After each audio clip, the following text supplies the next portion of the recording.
Benim kul olmuştu. Kul olmuştu, ben kulunu kapattım.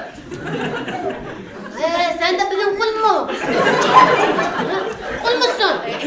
Hepimiz Allah'ın birer kuluyuz canım benim.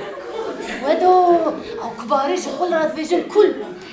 Sen biliyorsun onun benim kul olmuştu. Valla kulak avkaz ve baba. Adamın hırkını kırk. Hem derkettiği ne piye? Süpeçeyle hayat. Bu Vedat.